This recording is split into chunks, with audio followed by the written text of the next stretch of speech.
Chosen one, there is a moment before you step across any threshold when the room seems to lean toward its own center, as if the air senses a change in pressure and decides to arrange itself. You do not announce it. The hour simply edits its posture. Conversations loosen their shoulders. The urge to perform exhales and becomes the urge to participate. Even the lights feel warmer without brightening. This is not sorcery, and it is not luck. It is what happens when a person has learned to keep his inner weather steady enough that places remember they were meant to be places, not stages. Your aura travels ahead of your body like the tide sliding into a quiet harbor, measured, exact, unconcerned with spectacle, and everything with a shoreline adjusts. You do not enter with noise because noise would be an interruption. You enter with calibration. The way you carry your breath writes a rhythm the room can borrow. The way you set your feet writes a sentence the hour can read. You make no demand beyond truth at a human speed, and because of that, people feel themselves again. They are not startled into stillness, they are invited into it. The posture of your attention tells them there is no tax on being real near you. A glance from you is not a searchlight hunting a fault, it is a lantern offering warmth to a face that has been cold for too long. Walls that were built without plans begin to soften.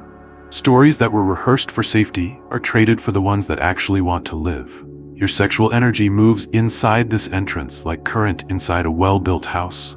Present, undeniable, but domesticated by purpose. It does not lunge. It does not advertise. It keeps the grammar that keeps humans whole tomorrow. Consent as language, timing as tempo, dignity as law. Under that law, a refusal remains beautiful architecture and never needs apology. An agreement arrives fully paid, free of debts that dawn would otherwise collect. A pause is honored as season rather than argued with like an obstacle. Bodies read this policy before minds compose praise for it, and vigilance, that tight-fisted accountant of the nervous system, finally sits down. Color returns to voices that were monochrome from bracing.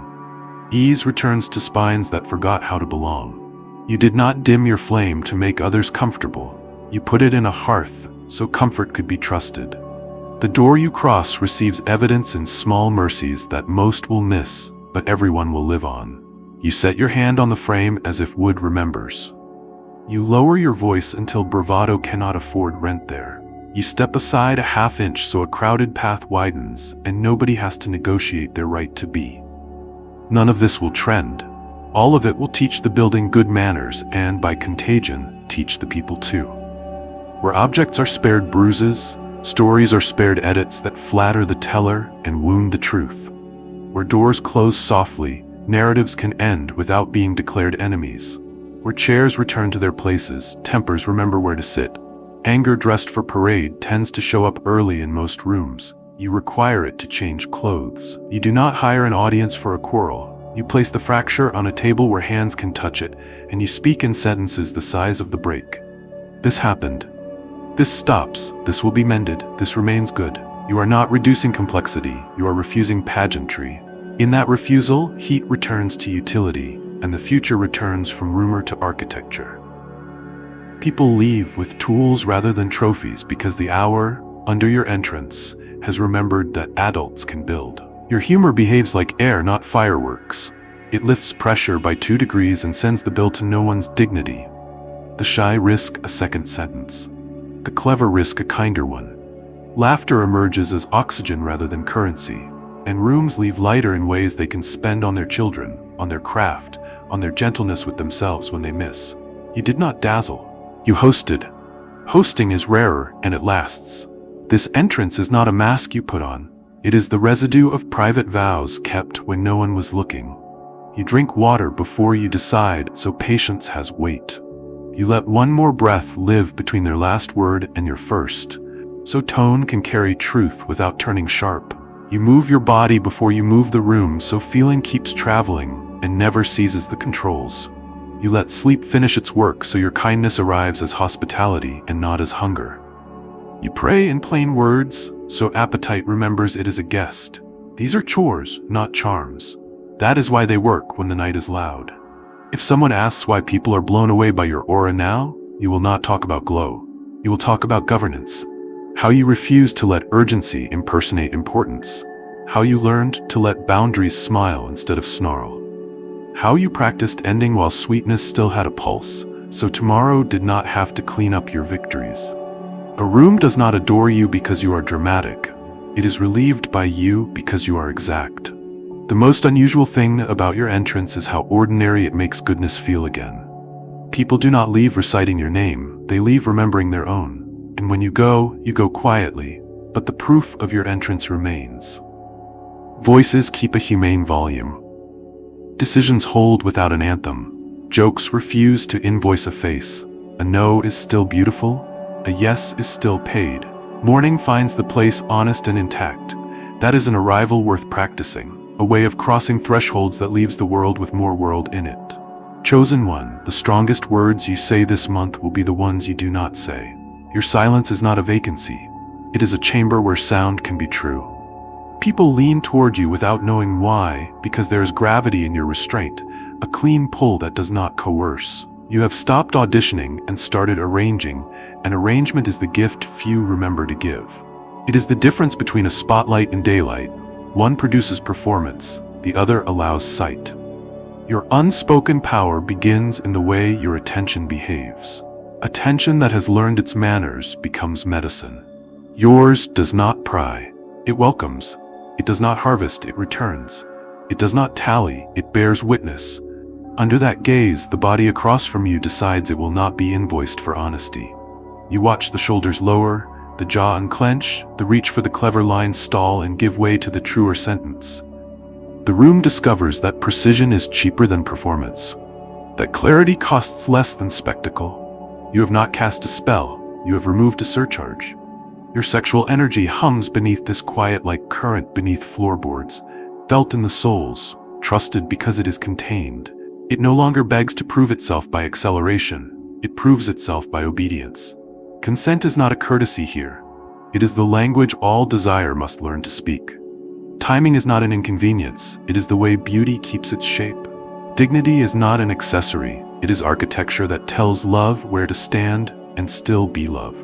Bodies register this long before minds applaud it, and vigilance, that overworked sentinel, stands down.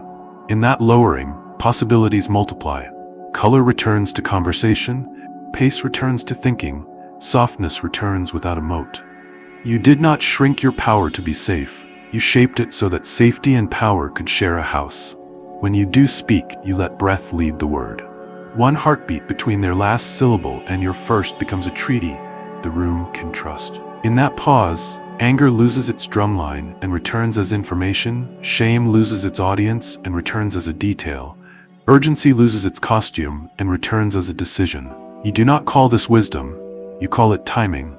Timing makes truth survivable. Truth that survives will do more work than truth that wins. Your quiet edits the physical world in ways that make philosophy unnecessary. You place the cup down as if the table can feel. You draw the door to a close as if the house has nerves. You shift your stance by a fraction so a crowded corridor widens and no one has to earn the right to move. You let a laugh die when it wants to buy the room with someone's face. None of these gestures is impressive. All are instructional. The building learns to be kind, and the people learn from the building, because bodies believe physics before they believe speeches. Where objects are protected from harm, disagreement becomes repairable. Where doors close gently, narratives can too. Where pathways widen without a campaign, conversations do the same.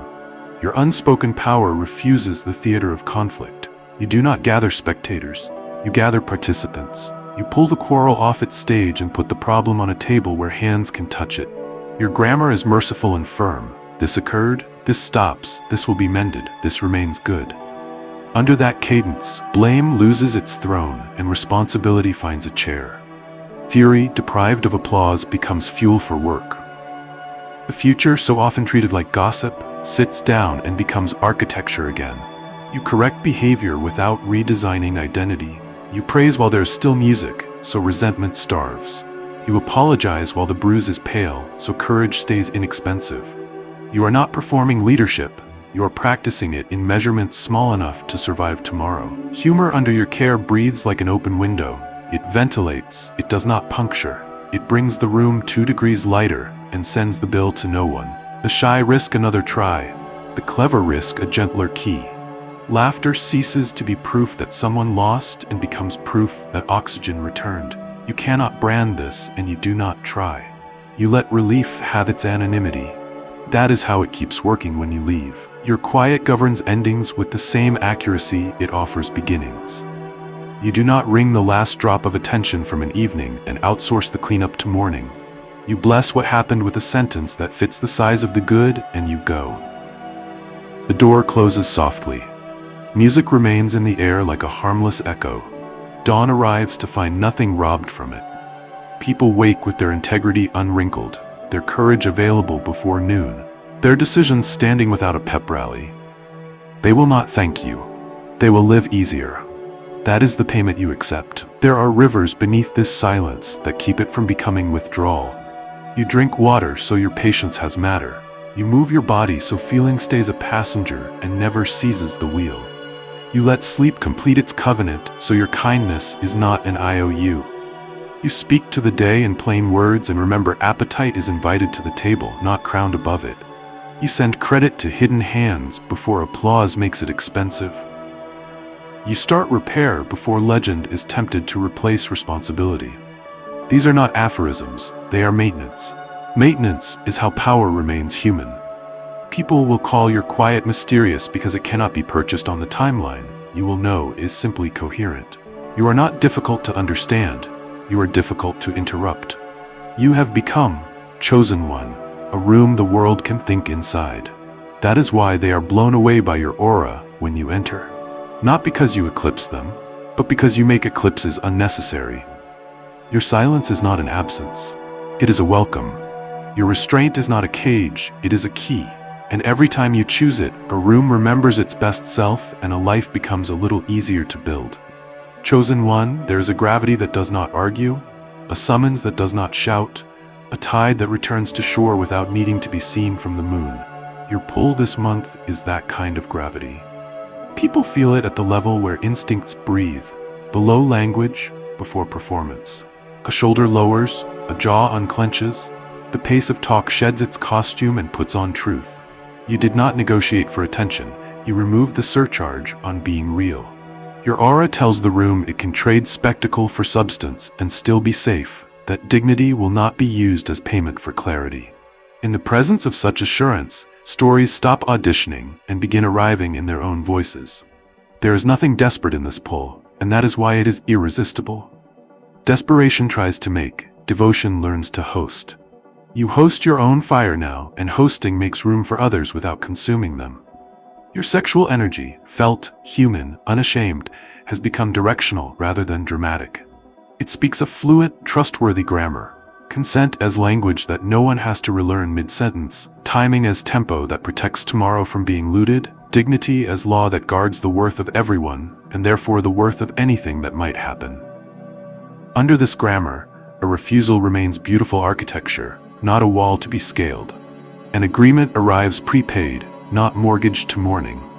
A pause is treated as a season, not a puzzle to solve. Bodies recognize this long before minds assemble applause for it, and vigilance steps off the throne, so presence can reign without a weapon. The silent pull becomes visible in the ways your attention moves. It never requisitions, it returns. You look at someone as if returning them to themselves. Your eyes do not inventory, they witness. Your posture does not crowd, it widens space by a half-inch that feels like mercy. These are small fidelities, but the nervous system believes them faster than it believes promises. You set a cup down, as if the table could feel, and so the person across from you believes you will set their story down just as softly. You close a door as if the house had nerves, and so the room trusts you to close a subject without bruising it. You step a fraction aside in a tight corridor, and so a conversation later finds breath where it would have otherwise hired a judge. If conflict arrives dressed for theater, your pull undresses it back into solvable cloth. You remove the audience first, so applause cannot become a weapon. You put the fracture on a table where hands can touch it and speak in sentences sized to the break. This happened, this stops, this will be repaired, this remains good. You refuse to salt the earth to look decisive. You preserve the soil so tomorrow can grow there. Fury, deprived of its parade, turns into fuel. Blame, dethroned, finds honest work as responsibility.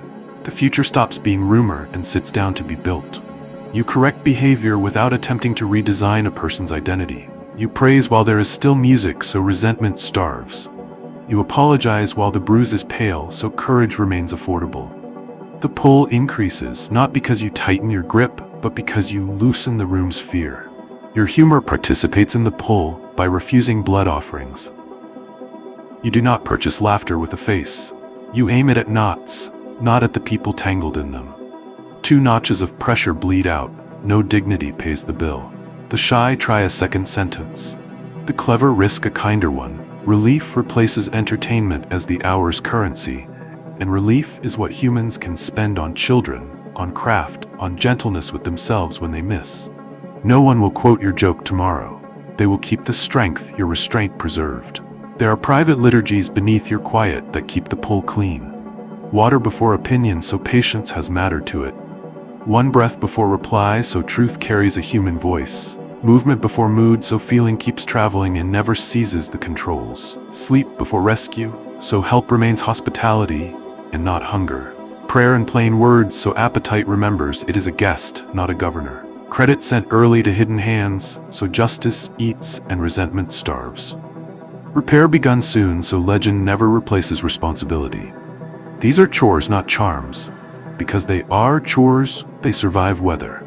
Because they survive weather, they generate climate. And climate is what rooms borrow when your footsteps cross their thresholds. The measure of a pull is never the size of the crowd, but the shape of what remains after you go. Are voices humane in their volume? Do no's still hold beauty, and yeses arrive paid? Do jokes refuse to invoice a face? Do decisions stand without an anthem? Does tenderness survive into noon? If mostly yes, your gravity worked. You did not gather admirers, you multiplied adults. People were blown away by your aura, not because it eclipsed them, but because it let them stop bracing long enough to be themselves without paying a tax. Chosen one, movement is not the only way to travel. A keel carries a ship through storms without ever seeing the sky. Your stillness this month is that keel. You do not immobilize a room, you stabilize it. The air takes its cue from your breathing and remembers the tempo of human truth. 1 heartbeat between their last word and your first becomes a covenant, and in that small, expensive pause, the hour relocates from theater to workshop. Anger loses its drumline and returns as information. Shame, deprived of spotlight, loses altitude and becomes a solvable detail. Urgency is unseated from the chair it stole from importance. All of this occurs without a speech, because stillness is instruction, the body understands without translation. Your stillness is not a pose, it is custody. You keep charge of your heat the way a good steward keeps charge of a fire. Bright enough to be useful, contained enough to be trusted. Sexual energy hums there like current in a well-built home.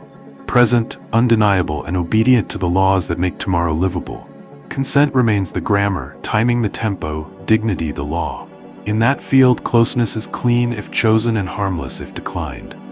A not yet does not hire a lawyer to justify itself. It is allowed to be seasonal wisdom. A no is honored as beautiful architecture, telling love exactly where to stand and still be love. A yes brings its own supply and does not draft mourning into enslavement.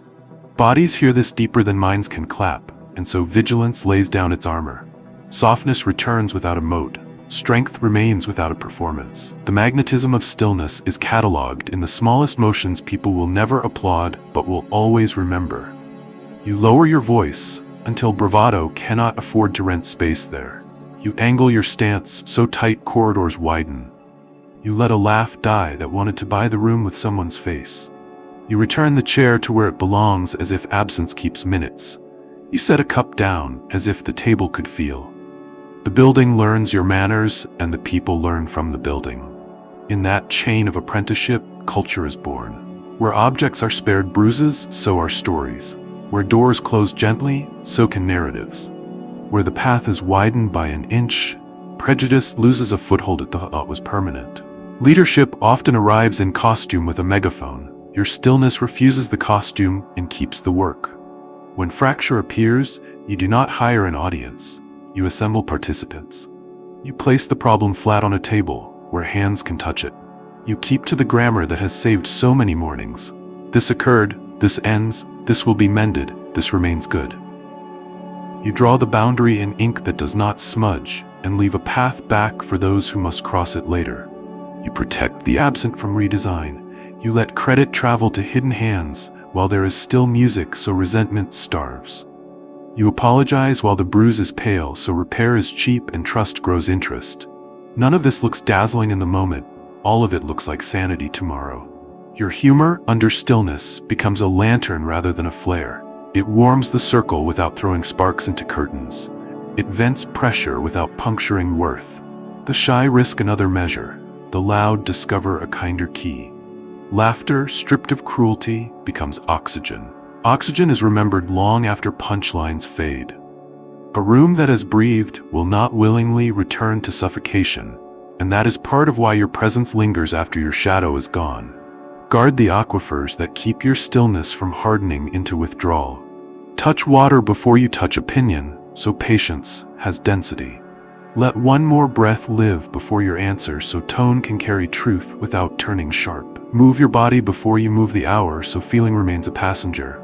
Sleep before you rescue so generosity is not a debt you collect later. Use plain prayer so appetite knows its seat. Speak first names before titles when justice is being distributed so hierarchy has fewer places to hide. These private obediences prevent your calm from becoming a mask. They keep it a covenant. You will be invited to scale your stillness into a brand, to mistake quiet for mystique and sell it like perfume. Decline with gratitude. Keep the room small enough to love and large enough to matter. Share tools rather than glamour. When asked for the method, give the chores that do not glitter. Begin when you said, end while tenderness still breathes. Set the temperature to human. Let humor relieve without cutting. Call boundaries beautiful. Send credit early. Start repair soon. Keep desire a guest in the house of your values. Those who came for fireworks will be disappointed. Those who came for a life will find the switch. Test your stillness where it is always tested, in your absence. After you leave, do voices keep a livable volume? Do refusals remain elegant and agreements arrive paid? Do decisions stand without emergency speeches? Do jokes refuse to invoice a face? Do mornings arrive without needing to clean the night? If the answer leans mostly yes, your magnetism has done the most generous thing power can do. It taught the room how to keep itself. You were the keel. They crossed the weather, and the house learned your hands. Chosen one, there is a paradox moving through you now. Voltage wrapped in velvet, thunder that knows how to whisper. The air feels charged when you enter, but no one flinches, because your current runs inside a circuit you built with discipline. People sense it before they understand it. Something inside them is both relieved and awake, as if a storm has agreed to rain only where it heals. This is not charm, it is custody. You are carrying heat that has learned its house, and because it has a hearth, everyone near you can stand closer without getting burned. Your calm is not a dimmer switch on your power, it is evidence that your power obeys you. Breath holds the metronome. Posture holds the frame. Intention holds the reins. You move like a man whose appetite has been taught its seat at the table. Your sexual energy does not audition with sparks, it hums with a steady human clarity that bodies trust. Consent is not a banner you wave, it is the grammar your desire speaks from the first syllable. Timing is not an obstacle you endure, it is the tempo that keeps tomorrow free. Dignity is not decoration, it is the law of the house. Under that law, a refusal remains beautiful architecture and never needs a footnote to be allowed. An agreement arrives with the bill already paid, absent of interest that dawn would otherwise collect. A not yet keeps its season without cross-examination. Nervous systems read this policy long before minds compose praise for it, and vigilance, tired from years of duty, finally sits down. Electric calm conducts through small, forgettable choices that rooms remember for hours. You place a glass as if the table keeps a diary. You ease a door to rest as if the building has nerves. You angle your stance by an inch, so crowded thresholds widen and no one has to negotiate their right to exist. These are not manners, they are mechanics.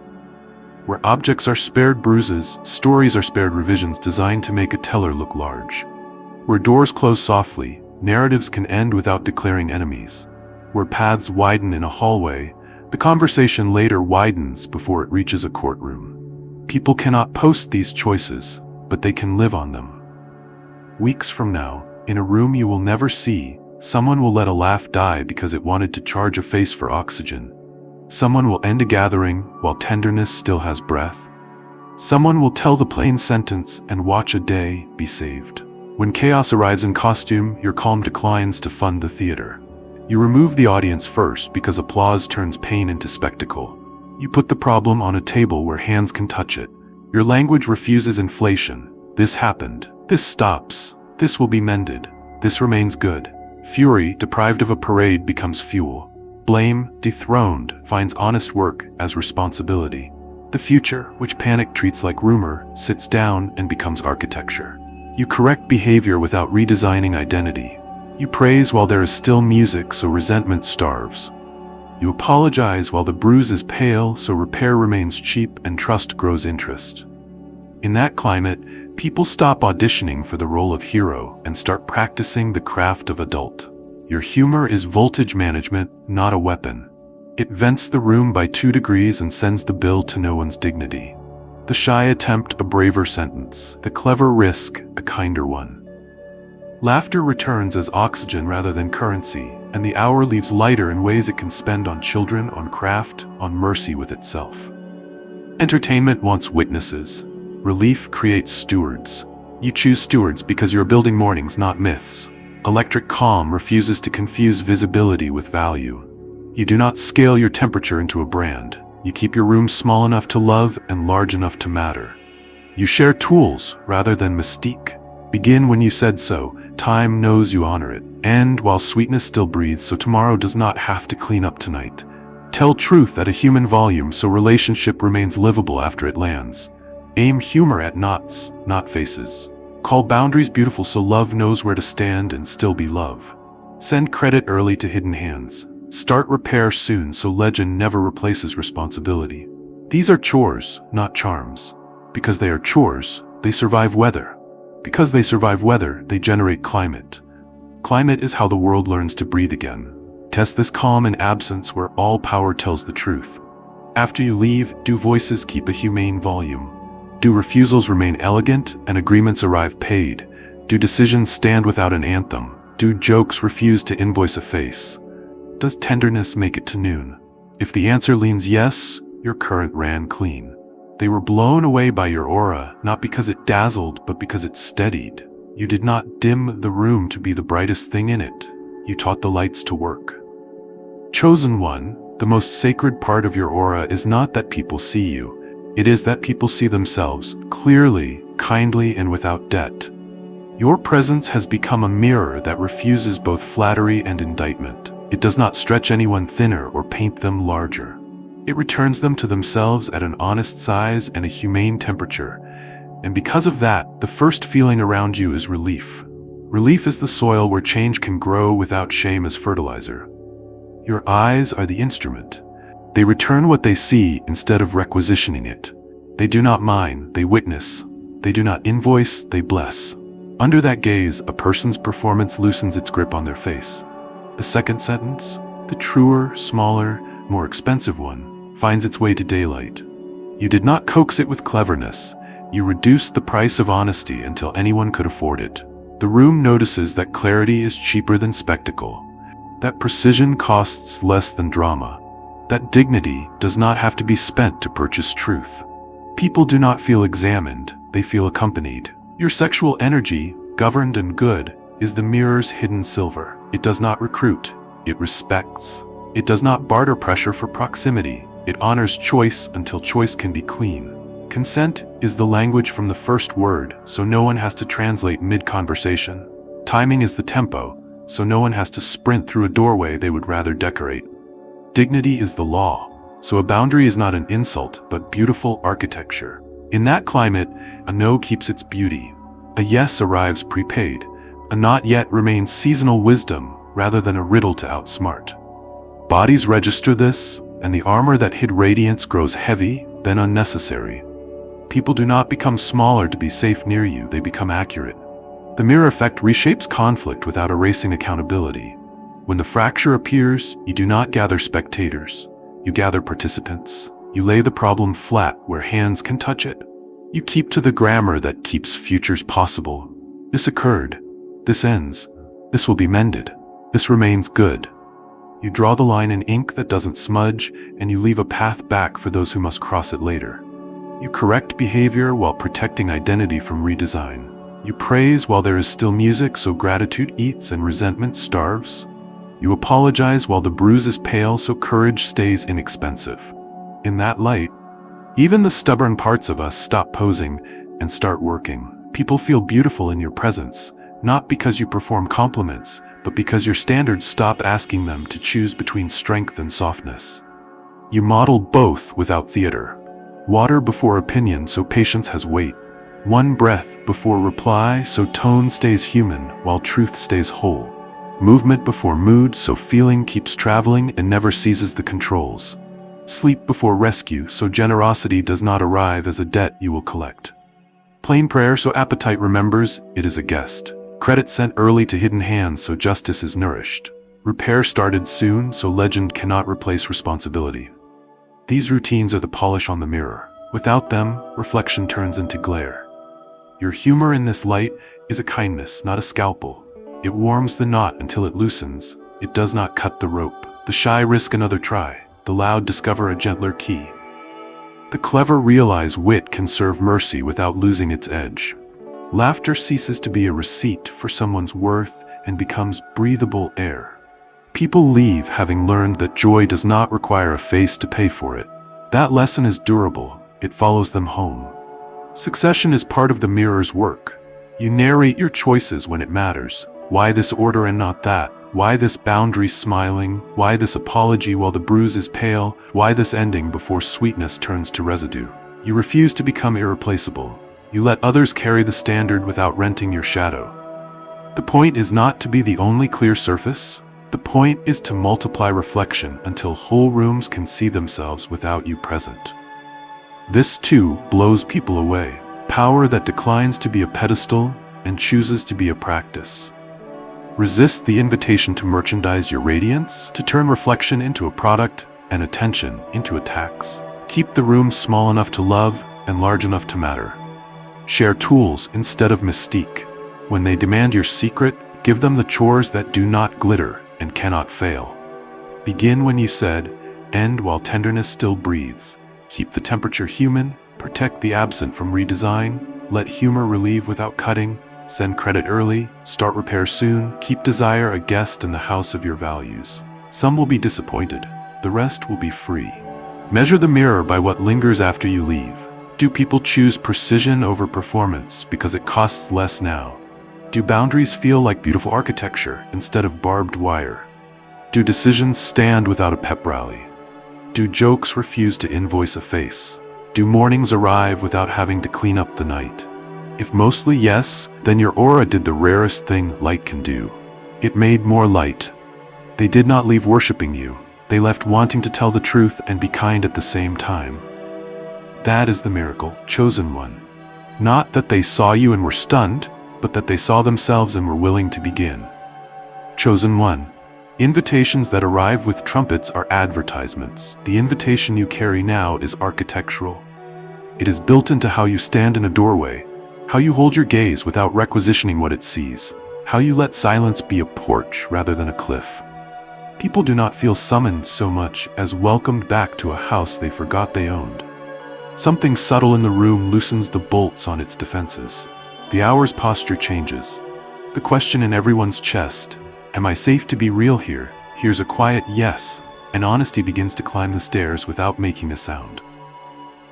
This invitation is not the contrivance of charisma. It is the dependable result of a life that has learned how to arrange itself.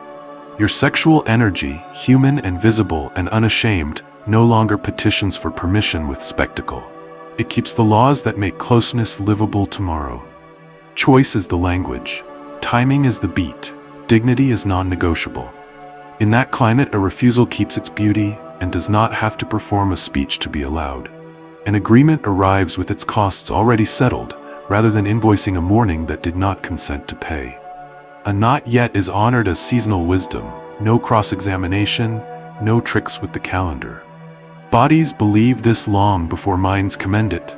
Vigilance sets down its clipboard and color returns to conversation. Because your invitation is structural, it's visible in small mechanics. You shift an inch and the crowded hall becomes a corridor. You meet a gaze and it does not feel hunted. You notice who has not spoken, and your quiet clears a small runway for their first sentence to land. You set a cup down like the table can feel.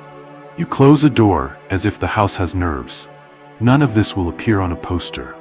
All of it teaches the building good manners, and people learn from the building faster than they learn from lectures. Where objects aren't bruised to make a point, stories won't be bruised to fit a myth. Where doors close softly, narratives can end without enemies.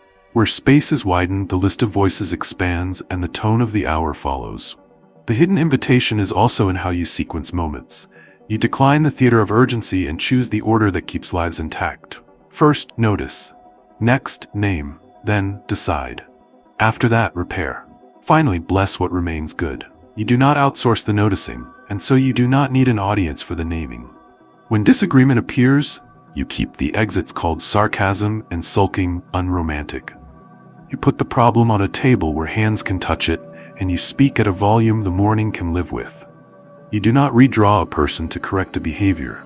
You do not salt the earth to harvest applause. You keep a path back because you intend to need it yourself someday, and the room believes you. Your humor underwrites the invitation rather than canceling it. You never buy laughter with a face. You aim at the knot, not the one tangled in it. Pressure leaves by degrees, not by casualties. The shy voice risks a second try. The clever voice risks a kinder one. Laughter becomes oxygen, not currency. And oxygen is what people spend on their children, on their craft, on the portions of themselves they had been postponing for lack of air. They will not attribute this to you. They will attribute it to relief, which is the truest compliment a room can give a man. To keep the invitation clean of vanity, you practice the plain liturgies that no one can counterfeit. Water before opinion, so patience has matter. A breath before reply, so truth keeps a human voice. Movement before mood, so feeling does not seize the controls. Sleep before rescue, so generosity does not arrive with a ledger. Prayer in ordinary words, so appetite remembers it as a guest, not a governor. Credit dispatched early to hidden hands, so justice eats while resentment goes hungry. Repair begun while the bruise is pale, so legend can never replace responsibility. These habits do not sparkle. They survive weather. That is why the welcome you carry is dependable and not seasonal. There is a quiet bravery in refusing to harvest intimacy from confession. People will tell you things they have never told anyone. Your job is not to turn their trust into content. You let their words remain theirs. You let your presence be a room and not a sieve. You do not advertise your discretion. You simply keep it until keeping it has become part of your accent. When you are gone, what lingers is not a story about you.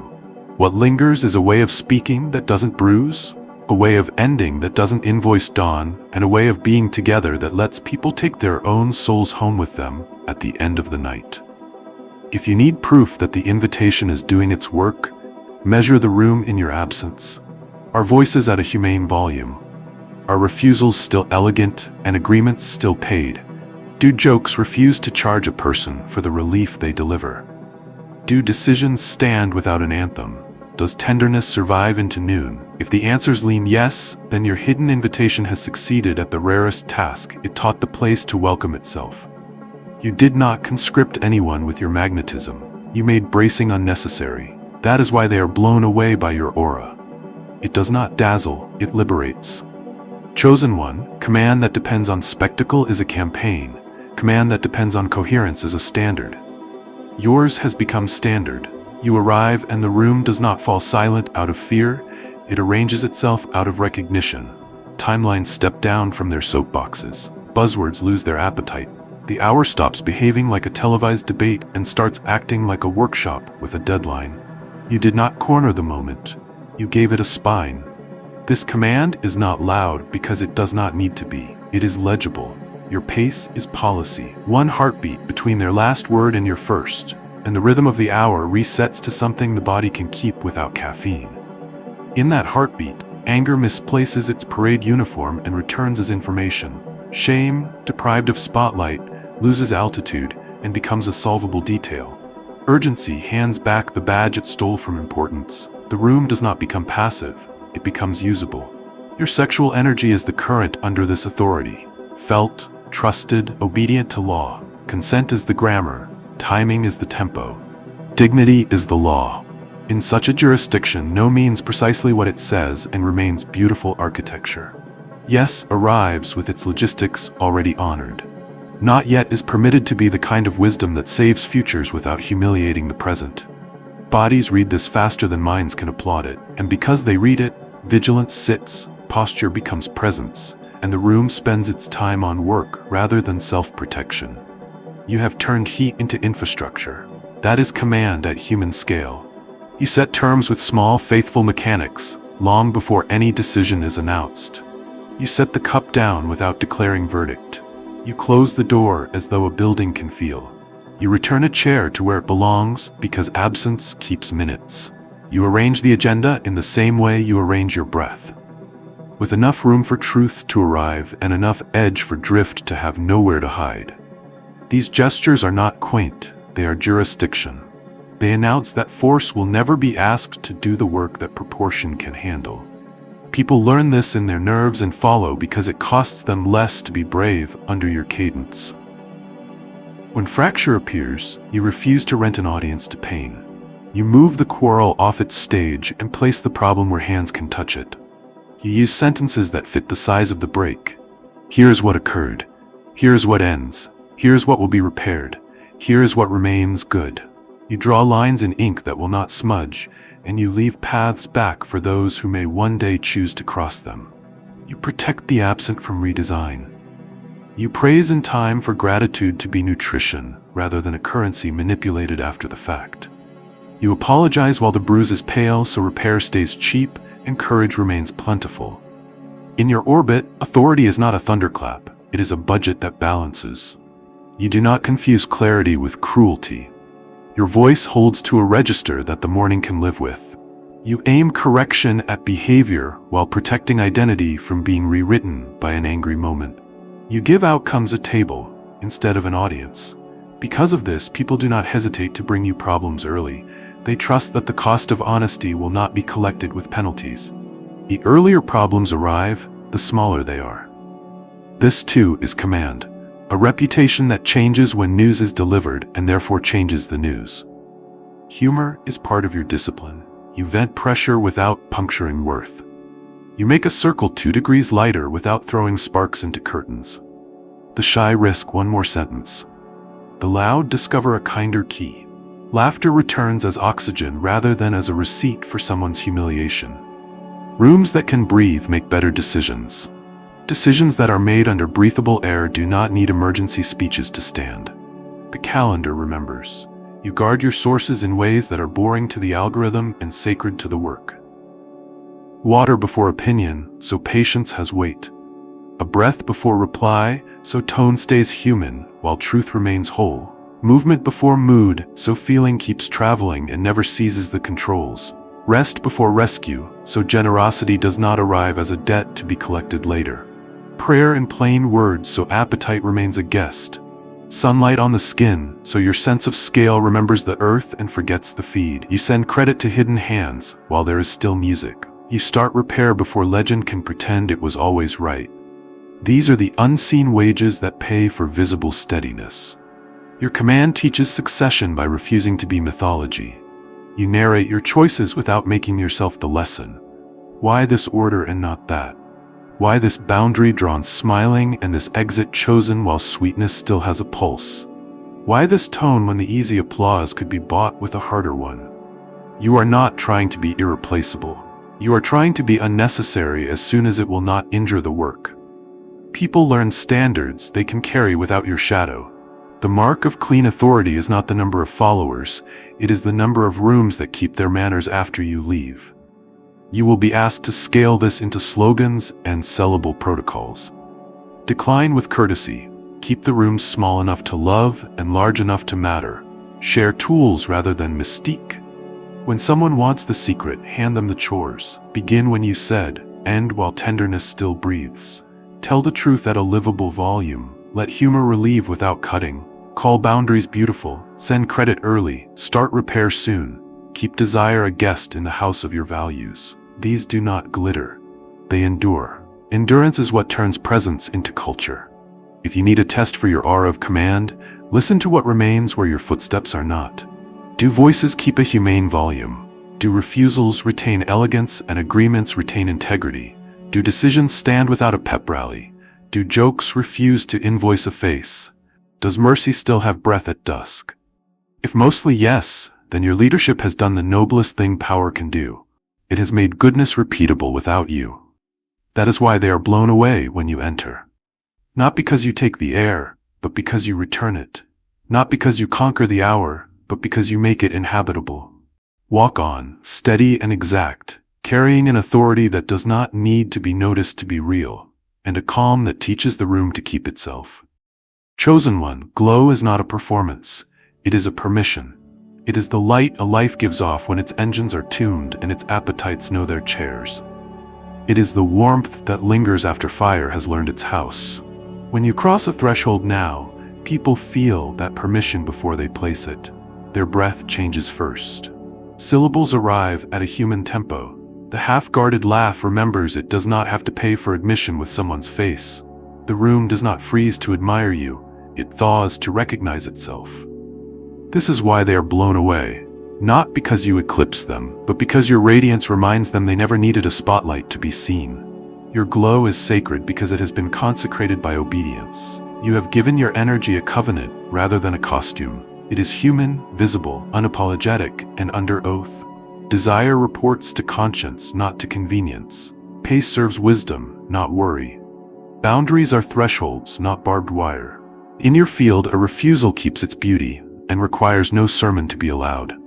An agreement arrives with tomorrow already honored. A postponement is seasonal intelligence, not a puzzle for impatient minds to outsmart. Bodies learn this literacy faster than brains can congratulate it. Vigilance looses its grip. Posture becomes presence. Color returns to speech like blood returning to a hand that has been clenched too long. The glow is not an aura you switch on. It is heat accumulated by small fidelities that never trend and always endure. You drink water before you decide, so patience has matter to burn. You place a breath between their last word and your first, so truth keeps a human voice. You move your body before you move the room, so feeling keeps traveling and never hijacks the wheel. You sleep like a man who intends to be merciful later, refusing to mortgage kindness to exhaustion. You speak to the day in plain words, the kind that put appetite back in its place at the table and crown dignity over theater. These chores do not glitter, and that is why they gather light. They make combustion clean. They make warmth trustworthy. They let brightness arrive without noise. Your sacred glow edits space the way a craftsman edits wood, with quiet hands that refuse to bruise what they mean to bless. You set a glass down as if the table could feel. The person across from you trusts their story will be set down just as softly. You close a door like the house has nerves. The subject you end does not have to be declared an enemy to be finished. You shift a shoulder by an inch and the crowded corridor becomes a path. Later the conversation widens at the same angle and the hour avoids a courtroom. This is not etiquette. This is physics. The building learns your manners, and people learn from the building because bodies believe matter before they believe speeches. Where objects are protected, identities can be corrected without being redesigned. Where hinges are gentle, endings can be merciful without being evasive. When rupture arrives wearing a cape, your glow refuses to light the costume. You remove the audience first because applause makes pain expensive. You put the problem on a table where hands can touch it. You speak in sentences sized to the break. This occurred. This ends. This will be mended. This remains good. Fury deprived of its parade becomes fuel. Blame dethroned finds honest work as responsibility. The future, which panic treats like gossip, sits down and becomes architecture. You draw lines in ink that will not smudge and leave a path back for those who will need it, as you will someday. Because a standard that cannot be returned to is a trap, not a home. Humor in this light is an instrument, not a weapon. You turn the dial 2 degrees and the room breathes. You aim at the knot, not the person tangled in it. Nothing essential is sliced to buy a laugh. The shy attempt a second sentence. The loud discover a kinder key. Relief takes the place of entertainment, and relief is spendable on children who need patience at bedtime, on work that needs precision at noon, on selves that need mercy at midnight. No one will quote you tomorrow. They will sleep. Sacred does not mean delicate. It means durable under love's laws. So you guard the aquifers that feed this glow. You send credit to hidden hands while there is still music, so justice eats and resentment starves. You apologize while the bruise is pale, so courage stays affordable and legend never displaces responsibility. You protect the absent from redesign. You end while sweetness still has breath, so the morning is not billed for the night's victory lap. Each habit is a wick. Each wick carries fire without burning the house. If you want evidence that the light is holy and not theatrical, measure the afterglow. After you go, do voices keep to a humane volume? Do refusals retain elegance and agreements retain integrity? Do jokes refuse to invoice a face? Do decisions stand without an emergency speech? Does tenderness survive into noon? If mostly yes, then your glow has done what only faithful brightness can. It has made goodness repeatable without you. That is sacred. That is why they are breathless when you arrive and steady when you leave. Chosen one, an aura is not a halo you wear, it is a habitat you create. It is the invisible architecture that lets human beings be human without paying a tax. The proof that yours is alive is not astonishment in the moment, it is ecology in your wake. Rooms you have touched keep their manners. Work you have guided remembers its sequence. Laughter that learned not to cut refuses to forget. Boundaries remain beautiful even when no one important is watching. This is the rarest achievement in a loud century, presence that becomes culture. The living aura begins in how you give your name to time. You start when you said, not to impress a clock, but to keep faith with the unnoticed minutes that prepared the ground. You end while kindness still has breath, not to be austere, but to protect the morning from subsidizing the night. Between those bookends you keep the temperature human, so truth can survive its landing. You refuse to rent leadership to urgency, and you refuse to sell gentleness to flattery. You relocate the hour from stage to workshop, from rumor to architecture, from adrenaline to proportion. People do not perform near you. They participate. Your sexual energy moves through this habitat like current through a well-built city, lighting what needs to be seen, warming what needs to be kept, never surging for spectacle. Consent is the language, and so no translation is needed in the middle. Timing is the rhythm, and so tomorrow is not looted to fund tonight. Dignity is the law, and so a boundary is not a barricade, but a threshold with art in its frame. In such weather, closeness is clean if chosen and harmless if declined. A no can be admired without being argued. A yes can arrive paid without mortgaging the future. A not yet can keep its season without being put on trial. Bodies register this constitution and set down their armor. The soul is free to work. The living aura is practical. It teaches structures with hands.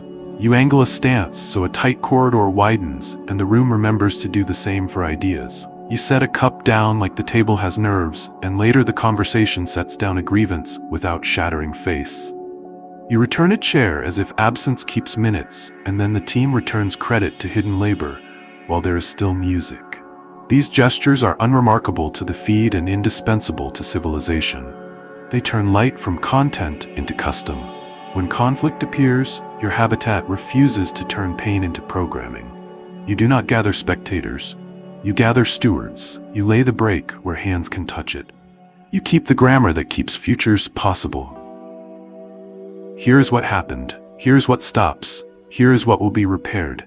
Here is what remains good. You speak with a cadence that the morning can live with, addressing behavior while protecting identity from redesign. You draw the line in ink and leave a path back. You praise in time and apologize in time. You do not salt the earth to look decisive. You plant it to be faithful. Under such care, the future comes home and sits down to be built. Your humor keeps the air breathable.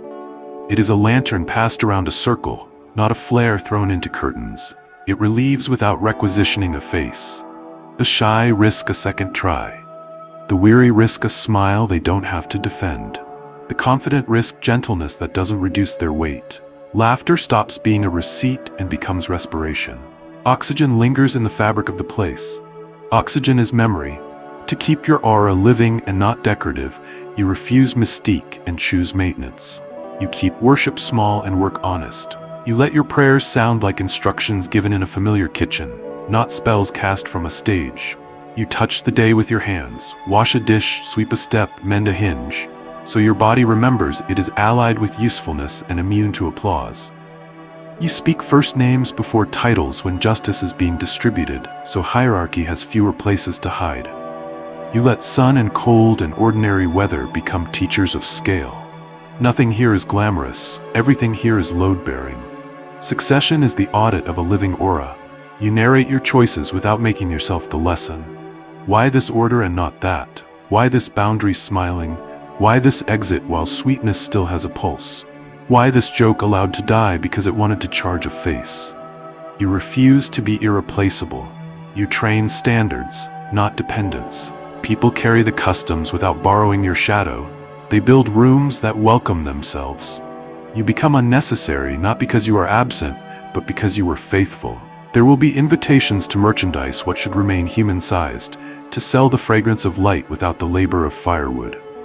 Decline with kindness. Keep rooms small enough to love and large enough to matter.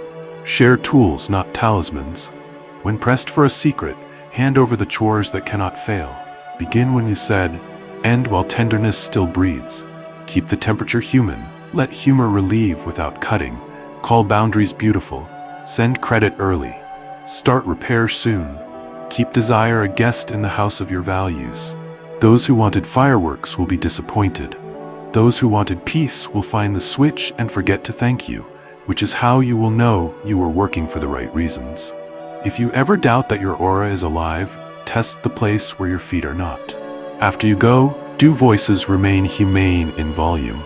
Do refusals keep their elegance and agreements keep their integrity? Do decisions stand without a pep rally? Do jokes refuse to invoice a face? Does mercy still have breath at dusk? If mostly yes, then your presence has accomplished the rarest task.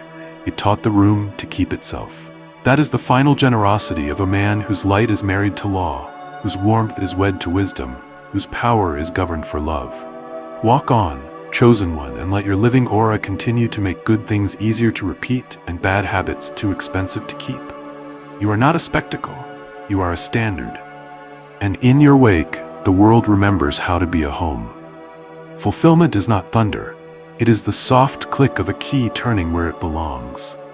This month's current leads here, to the room where your high energy stops auditioning and starts working, a quiet architecture that holds beauty without billing it. Women keep looking because fulfillment has a glow different from the charge of newness. Newness wants to be seen. Fulfillment wants to serve. You have become a place rather than an event, a climate rather than a headline. Presence fulfilled is the miracle of continuity. The same warmth at different hours, the same clarity under brighter lights, the same tenderness after louder applause. You notice fulfillment first in ordinary decisions. You reach for water and word before reputation and reaction.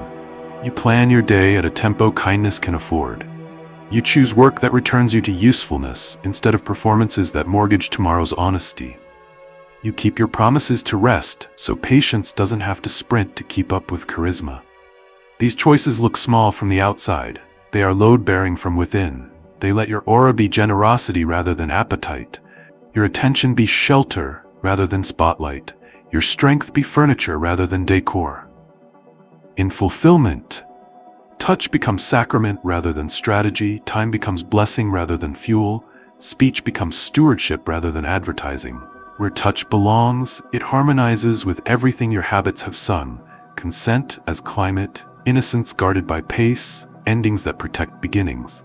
Where it does not, absence is not punishment, but prayer for tomorrow. Your minutes read as mercy when bodies archive them months later. Where time is concerned, you end while tenderness still has breath, so memory can breathe. Where speech is concerned, you talk in sentences, the future can keep. You do not rent destiny's drumroll to decorate a simple delight.